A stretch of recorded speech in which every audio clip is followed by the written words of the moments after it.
Hey, it's been a while. I'm here in my room in the house I grew up in with my lovely navy walls, and I'm here to review Mindhunter Season 2. I just haven't been getting through as much TV and movies this year, and that's a shame because there's a lot I want to get to, but I loved Mindhunter Season 1, knew I had to get to Season 2 when it dropped on Netflix, so the day it came out, I watched the first episode, watch an episode about every other day until I was done. And it's there's a lot to talk about. It's really interesting. We had to wait a long time for the season, so I definitely built it up a lot in my head. And based on the quality of season one, I was really expecting something really good. But maybe I expected things that were a little too specific, and the season was not what I expected. I guess I'm just gonna start by talking about the characters. So Holden in this season, um, he comes off as a little more robotic, I'm gonna say, and I don't know if that's because he is or if it's simply because he has less people in his personal life to bounce off of, which I think is something that they tried to emphasize at certain points in the show by showing him alone, like in his apartment. Um, but it really helps for him to have someone to bounce off of, to sort of get to see who this guy is rather than this kind of laser focus, I don't care what other people think. I'm just going to do whatever I want in order to solve crimes kind of guy. Which is the reason why the stuff when he first arrives in Atlanta and gets to know the hotel clerk and you think she's into him. That was some of my favorite stuff with Holden in the season. Just really fun to watch. You don't know where it's going to go, and then when it gets pretty dark, really, really interesting. Um, I'm gonna say I really, really like what they did with Holden's panic disorder. I was really wondering where they were going to go with that because early on it was rumored by I read in a few different places that there was going to be a big time jump between seasons one and two of several years, which I thought would be a really weird direction for the show to take, and I'm very glad they didn't do it because we do want to see the immediate aftermath of Holden's panic attack, and something kind of crazy uh, happened to me in between seasons one and two, which is that I started getting panic attacks due to a heart condition I have that gives me anxiety. Um, I was not getting them in season one, so at the end of season one, when Holden has his panic attack, I didn't even know quite what it was or what to call it. I thought he's just freaking out, I guess. Um, but now that I've had them, it's really interesting to see him dealing with this. And I really like what they do with it. They have him clearly be worried about it in certain scenes. You can tell he's sort of worried. And they have other characters talk about it and the possibility of him having an attack, but he doesn't have an attack. And this is we're gonna get into spoilers. Obviously, this is full review. He doesn't have a panic attack after the end of the first episode, which is a great ending. Really like the first episode, which is cool because things like this are different for everybody. Holden loves doing the interviews. He loves cracking things open. That's what he likes to do. So he's not just going to go having panic attacks willy nilly, and I think that's very realistic. I think that's also evidence that the show is working with a very large plan, and that Holden's panic disorder will come into play later. But I'm going to get to that. So I like that a lot. Bill Tench has gotten a lot of praise this season. He's definitely a bigger presence in the season than he was in the first one, even though it was a big presence there. But he comes off as bigger than Holden in this season. He's almost a main character, more than Holden is in a way. He gets all the good lines. He gets a lot of the sort of some of the breakthroughs, and the guy's just a great actor. Rob, what's his name? No, not I forget right now, but really good actor.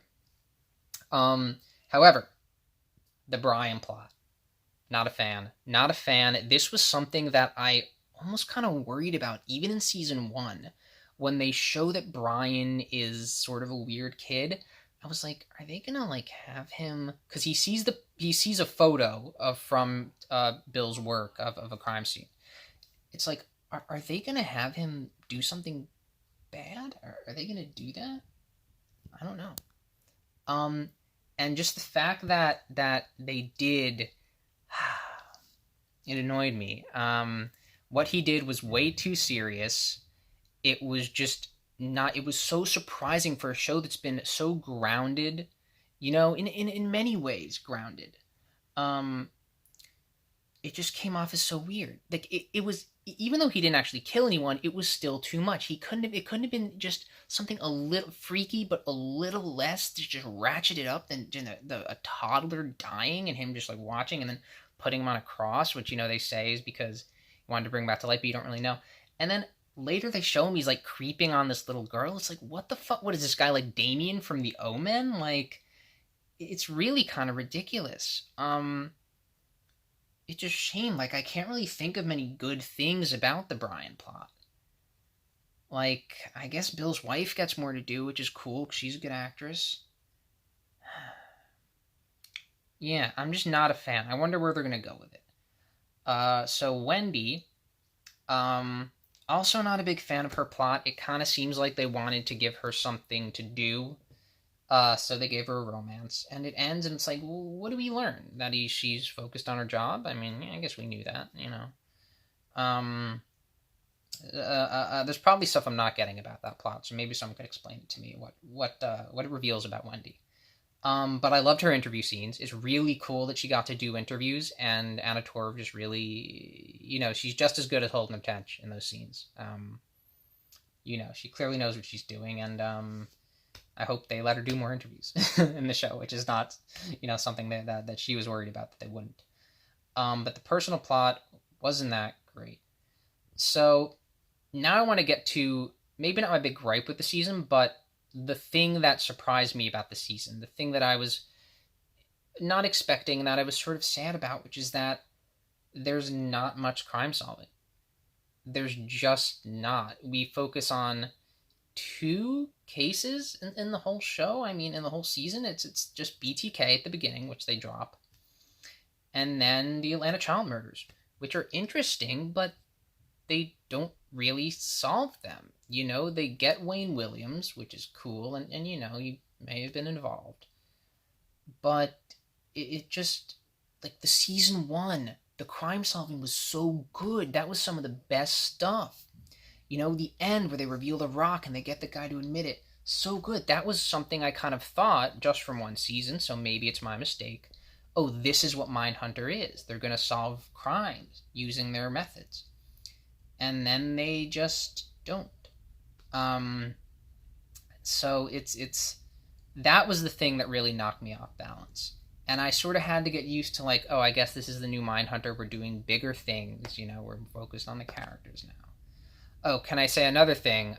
Even though all the interview scenes were good, it was weird how they tried to connect the Mansons thing with Tench's, the Brian subplot. And then they did the scene where they're building the cross later. He sees the cross, he gets spooked. It's like, this is a bit ridiculous, guys. Yeah. I want there to be more small crime solving, let's see them do some stuff. Like, I understand why having Wayne Williams be, jailed or, accused, be the guy who this is all pinned on, all the murders, even though he may have only done a couple of them. Why that's interesting in the perspective of the plot. It's a failure. It's not the kind of hard justice that Holden or Tench probably sort of wants to get for the murders. But it's not something they can do again. That we can't just have, like, well, this is how the cookie crumbles. This is how real things happen. Like, you do want to have, your heroes win and for things to really happen in your show. And that's an interesting thing about Mindhunter is that, it's very much based in real life.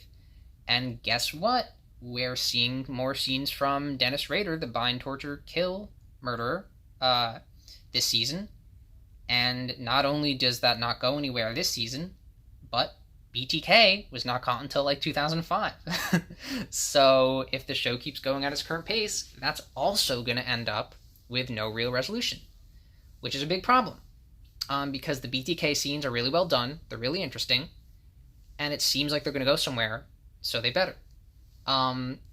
So this is kind of where I think they have a real plan for this show. I think they clearly do, with Holden's panic disorder, with BTK, with Bill Tench's family, which I hope ends up better. With Wendy, with even it was the guy Fred, the other guy with them. He has a role to play. Um, and I don't know where they're going, but it needs to be somewhere. And I'm thinking, what I wouldn't mind is if they did some Tarantino style history rewriting, just in a David Fincher way, in a serious way. Um, let them catch BTK. Let's do it. It's either that or beat for Dennis to become an actual character who gets more screen time and sort of gets a story related somehow in the themes to the rest of the characters. Those are sort of their options. So those are generally my thoughts. I'm trying to think if there's anything I forgot. Yeah, I really like the scene where Holden's running the cross to the church. That was really interesting. It's the kind of scene you don't really get in Mindhunter much. It's very just kind of intense and atmospheric, but it's also not intense and atmospheric in the same way as scenes that other shows would do, where there's extremely violent acts being perpetrated. And we rarely ever see real violence in Mindhunter. So I like that scene, and one of the best scenes in the entire season, the interview with the BTK's victim early on, where you don't see the guy's face, and you think, are we going to see it? And you never do, which is just cool. It's like you just don't know.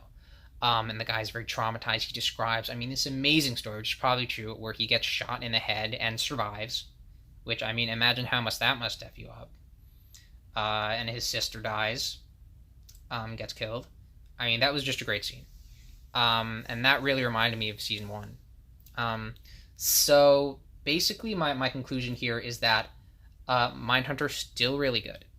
And I'm absolutely going to keep watching it, but that I would like it to go a little more towards what it was in season one. I want to see some crime solving.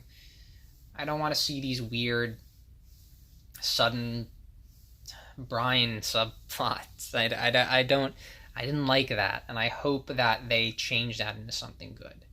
But let me know what you thought. Let me know what you're looking forward to in season 3, which is probably going to be a while away. And thanks for watching this review. Hopefully I'll see you soon.